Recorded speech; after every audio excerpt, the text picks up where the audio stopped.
There's one more thing about free speech and the defence of free speech, the active defence of free speech as both a right and a duty.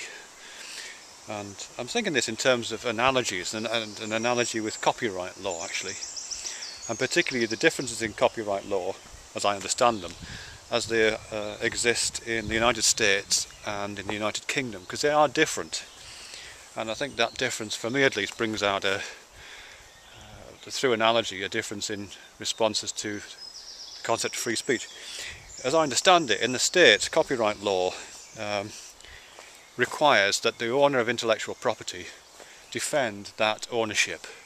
So if you've created an image, let's say a logo or a cartoon or some kind of intellectual property, and then someone else borrows it, someone else steals it, puts it on their website or uses your logo as part of their advertising campaign, you have to defend it.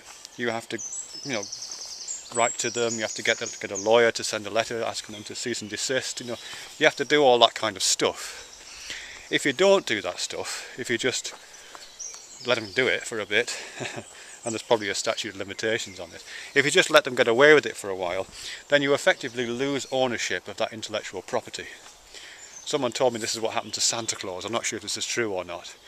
That this might be an urban legend, but someone told me that the red-suited Santa Claus, which used to be featured in Coca-Cola adverts in the early parts of the 20th century, was notionally their intellectual property. But because they didn't defend it, they just let other people use it, that they just lost ownership of it, so now it's public domain stuff. As I say, I don't know if that's true or not, but that's what I've heard. But the general principle is there that if you don't defend your intellectual property, you lose it. Now that's very different to the law in the United Kingdom. In the United Kingdom you can't lose intellectual property by default. If you create an image or a logo, same kind of stuff, or you write a song or a poem, piece of music, and then somebody uses it, you don't have to say anything. You can leave it for as long as you like. You can let that other person build infrastructure around it, you can let them, get all their publicity out, you can let them use that image on all of their wagons and vans and the heading notepaper and all that kind of stuff.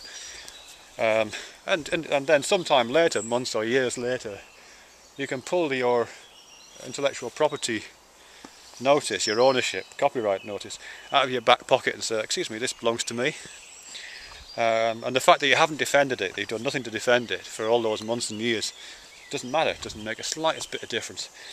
The intellectual property is yours, and you can sue the person for intellectual property theft.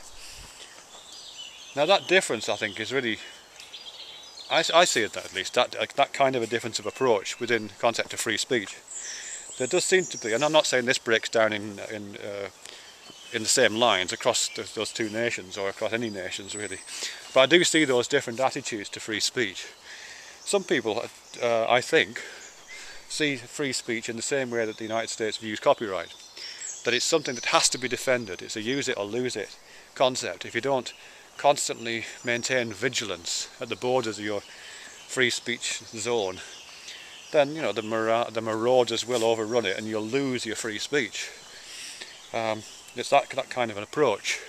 You have to constantly be stepping up to the plate, constantly defending it.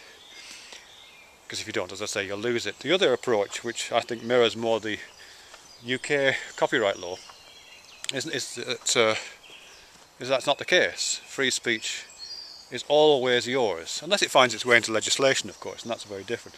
But in terms of just general use, free speech is always there.